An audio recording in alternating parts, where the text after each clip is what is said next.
99% of people die never knowing why some skyrocket while others stay stuck their entire life. It's all because there are only 9 laws of success. Those who know them and use them get everything. Those who ignore them get nothing. Today I'm revealing all 9 laws. After this video, you'll never be able to say I didn't know. The first law has already broken the minds of millions. Ready to discover it right now? Type 9 in the comments if you're ready. I, John D. Rockefeller, have lived long enough to see fortunes built and squandered, empires rise from nothing and crumble into dust. I have watched men of great talent waste their gifts, and I have seen men of modest ability accumulate vast wealth through nothing more than the disciplined application of certain principles. After 97 years on this earth, after building the Standard Oil Company into the most formidable enterprise the world has ever known, after giving away more money than most nations possess in their treasuries, I have come to understand that success is not an accident. It is not a matter of luck, breeding, or favorable circumstance. Success obeys laws as immutable as those governing the motion of the heavens. I shall speak to you now of the 9 laws that have governed my life and the lives of every truly successful man I have encountered. Mark these words carefully, for I do not waste breath on trivialities. Every principle I shall lay before you has been tested in the fires of commerce, refined in the crucible of competition, and proven through decades of relentless application.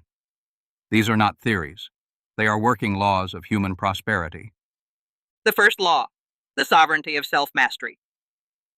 Before a man can govern an enterprise, he must first govern himself. This is the foundation upon which every other law rests, and without it, the rest is meaningless. I learned this lesson at my mother's knee in Richford, New York, where Eliza Davison Rockefeller imposed upon her children a discipline so severe that it shaped me forever. She kept ledgers of our chores, our expenditures, our behaviors. When I earned my first dollar at the age of 7 by raising turkeys, she did not let me squander it. She made me account for every penny. By the time I was 16 and working as an assistant bookkeeper at Hewitt & Tuttle in Cleveland, earning 50 cents a day, I had already developed habits that most men never acquire in a lifetime. I rose before dawn. I worked until the work was done, not until the clock struck a particular hour. I kept my own personal ledger, which I called Ledger A, in which I recorded every cent I earned and every cent I spent. I have that ledger to this day, and I treasure it more than many of my paintings, for it represents the foundation upon which everything else was built. Self-mastery means that you control your appetites rather than allowing your appetites to control you. It means you rise when you must rise, sleep when sleep serves your purpose, eat what nourishes rather than what tempts, and refuse the 1,000 petty indulgences that destroy weaker men. I never drank spirits to excess. I did not gamble. I did not chase after women. Not because I was incapable of these vices, but because I understood that every dollar squandered on folly was a dollar taken from my future kingdom. Apply this in your own age. The young man today is surrounded by temptations that would have astonished my generation. Easy credit, endless amusements, devices that consume his attention from morning until night. The principle remains unchanged. The man who cannot say no to himself will never command others to say yes. Begin with small disciplines. Rise at a fixed hour. Keep accounts of every dollar. Refuse one indulgence each day. These small acts of self-government compound into a sovereignty of character that no force on earth can break. The second law, the tyranny of the penny. I have been mocked throughout my life for my care with small sums. They said I was miserly, that I would haggle over a few cents while signing contracts worth millions. The fools who said such things never understood the principle. A man who does not respect the penny will never command the dollar. A man who is careless with hundreds will be ruinous with thousands. Amen. When I formed my first partnership with Maurice Clark in 1859, I was 19 years old. We began as commission merchants in produce, and I tracked every barrel, every shipment, every transaction with such precision that our competitors thought me mad. But when the panic came, and it always comes, those competitors fell while we stood. They could not account for where their losses lay. I could account for every fraction of a cent. In the early days of Standard Oil, when we were refining kerosene in Cleveland, I noticed that our coopers used 40 drops of solder to seal each tin can of kerosene for export. I asked the supervisor whether it could be done with 38 drops. He tried 38. The cans leaked. He tried 39. Some leaked, some held. I instructed him to use 39 drops thereafter. That single observation saved the company many thousands of dollars over the following years. 1 drop of solder per can, multiplied by millions of cans. This is how empires are built, not through grand gestures, but through obsessive attention to the smallest details of one's operations. In your modern world of subscriptions and recurring charges and impulse purchases made with the tap of a finger, This law applies with greater force than ever. Examine every recurring expense. Question every habitual purchase. The few dollars you spend each day without thinking become tens of thousands of dollars over the course of a working life. Compound them at a reasonable rate of return, and they become a fortune. Spend them on trifles, and you remain a wage slave until your dying day. The third law, the patient accumulation of capital. Most men are in a fearful hurry to become rich, and this hurry is precisely the reason they never achieve their object. They want today what should take 20 years to acquire. They take foolish risks. They speculate. They gamble on schemes that promise quick returns, and they end as paupers wondering why fortune did not favor them. I have always taken the long view. When I first began saving from my 50 cents a day in Cleveland, I did not despair at the slowness of accumulation. I understood that capital, once gathered, breeds more capital.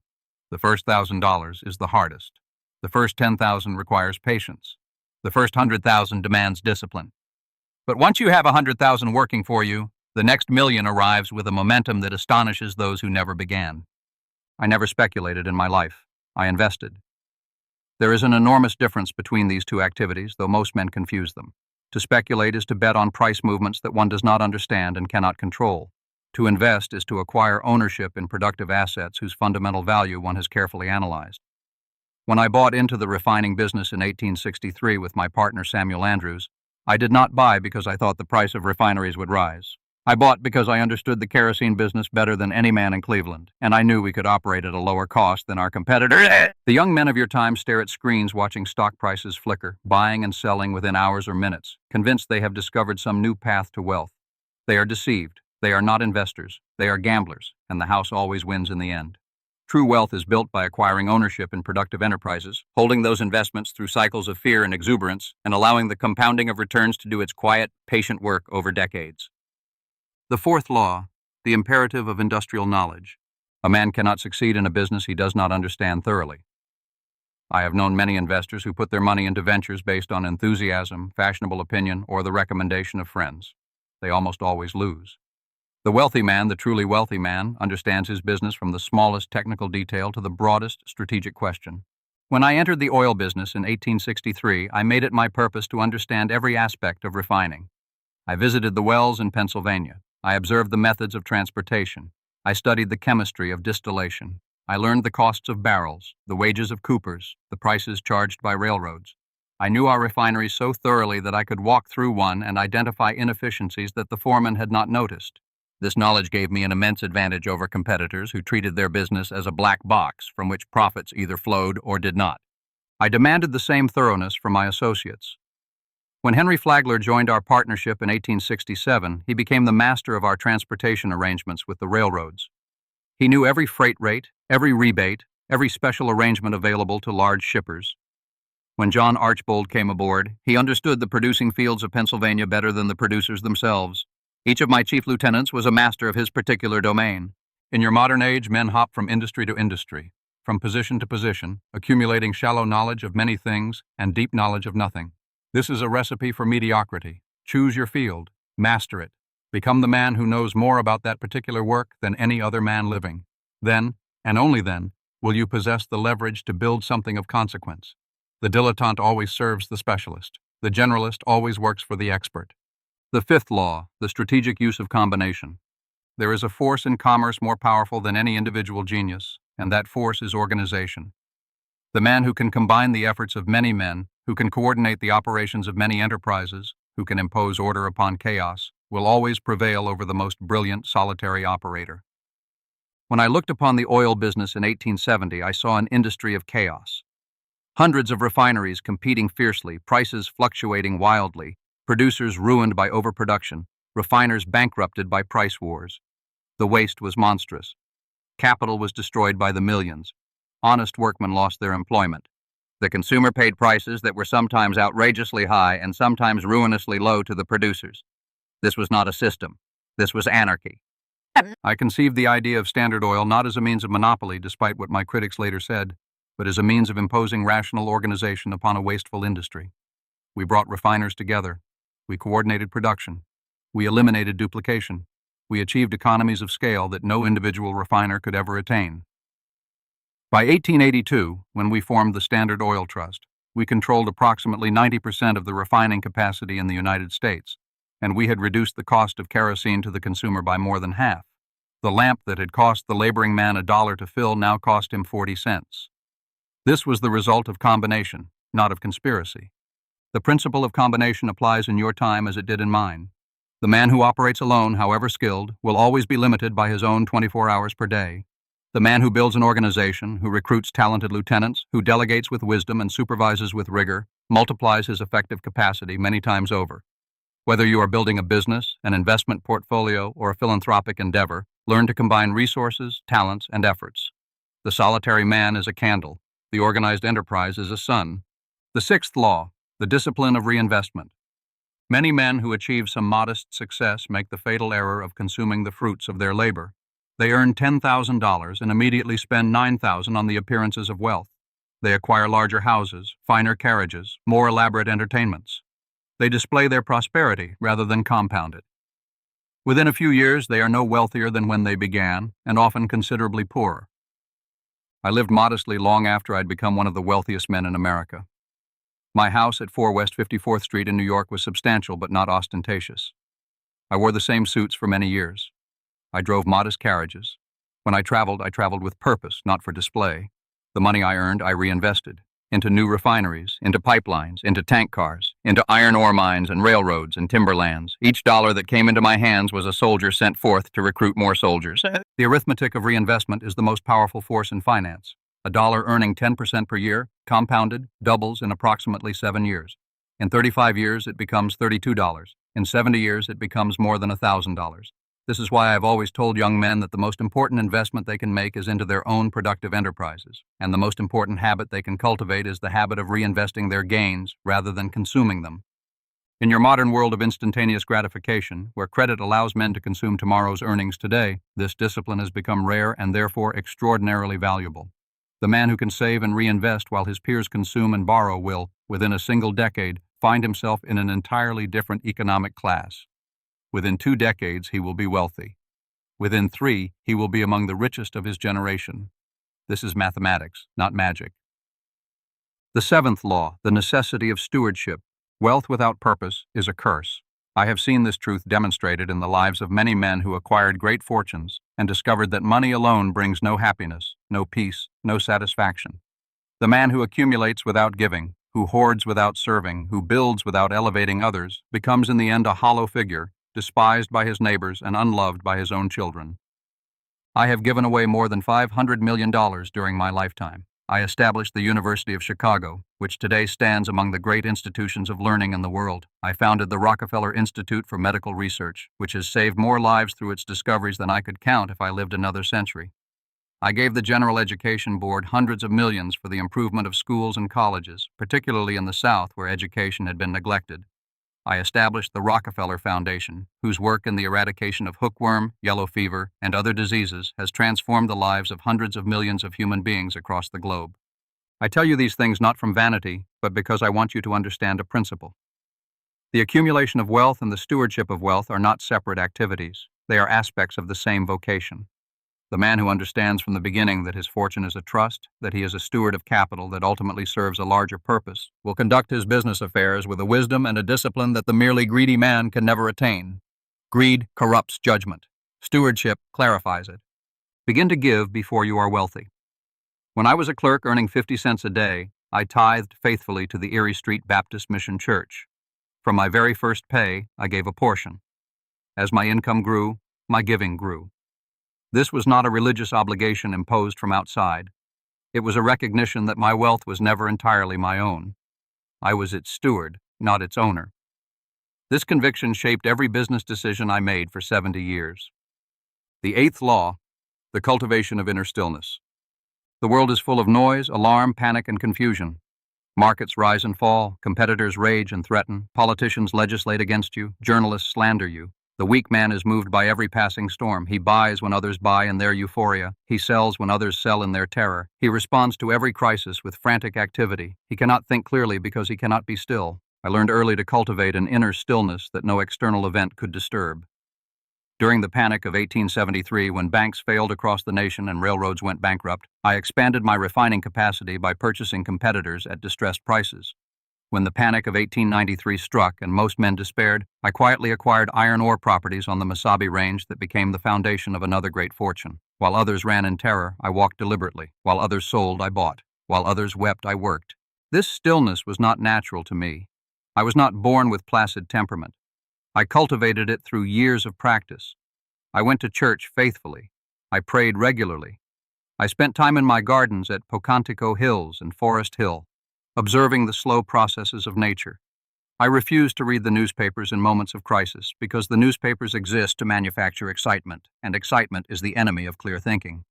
I made my decisions in calm after careful analysis, and I executed them with patience. In your age, the noise has grown 1,000-fold worse. Devices buzz at every moment with notifications, alerts, news, opinions, and provocations. The man who cannot insulate himself from this clamor will never think his own thoughts. He will simply react to the stimuli around him, like a frog in a laboratory. Cultivate stillness. Spend time alone with your thoughts. Read books rather than headlines. Walk without your devices. Pray, meditate, or simply sit in silence. The clearest thoughts come from the quietest minds, and the quietest minds make the wealthiest men. The ninth law, the conviction of long horizons. The final law, and in some ways the most important, is the law of the long horizon. I have always thought in terms of decades, not days. When I began in oil, I did not ask what the price of kerosene would be next month. I asked what the structure of the energy industry would be in 20 years. When I invested in iron ore in the 1890s, I did not concern myself with the price of steel that year. I considered what America would require in the way of steel over the next half-century. This long horizon shaped every decision.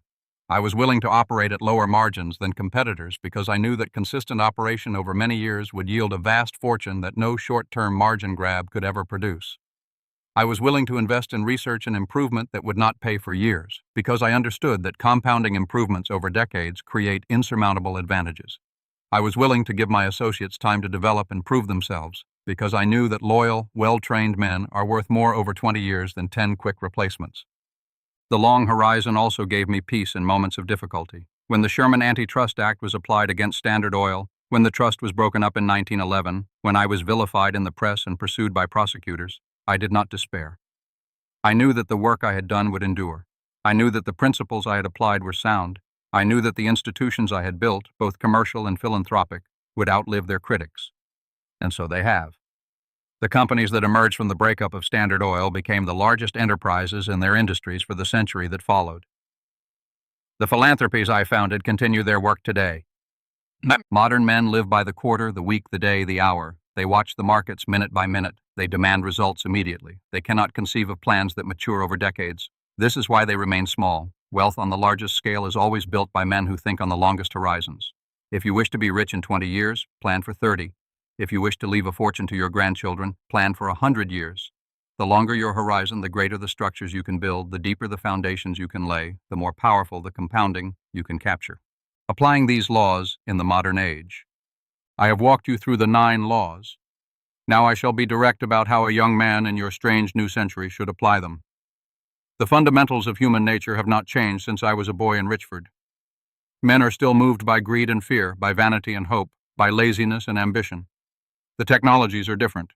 The principles are identical. First, take command of yourself. Establish disciplines in your physical, financial, and intellectual life. Wake at a fixed hour. Account for every dollar. Read serious books. Refuse the constant entertainments that surround you. Second, respect every small sum. Track your expenditures with care. Eliminate waste from your accounts as ruthlessly as I eliminated waste from my refineries. Third, begin to save and invest immediately, regardless of how small your income. The habit matters more than the amount in the early years. Fourth, choose a field of work and master it completely. Become indispensable through depth of knowledge, not through superficial breadth. Fifth, build organizations and partnerships rather than working alone. Recruit talented men. Delegate intelligently. Multiply yourself through others. Sixth, reinvest your gains rather than consuming them. Live below your means even as your means grow. Seventh, develop the spirit of stewardship from the beginning. Give regularly, even when your gifts are small, for the habit shapes the character. Eighth, cultivate inner stillness through prayer, reading, and quiet reflection. Refuse to be moved by the daily clamor of news and opinion. Ninth, think in terms of decades.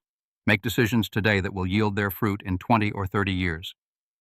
The final word. I have given you the 9 laws of success as I have known them, tested them, and proved them across nearly a century of life. I have no patience with men who hear these principles and respond with excuses.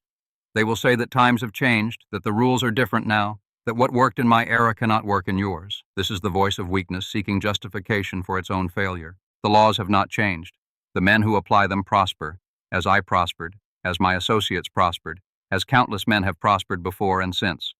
The men who refuse to apply them remain in the conditions they were born to, regardless of the era in which they live. There is no secret, there is no shortcut, there is no clever scheme that will substitute for the patient, disciplined application of these 9 principles over the course of a working life. I built Standard Oil from nothing.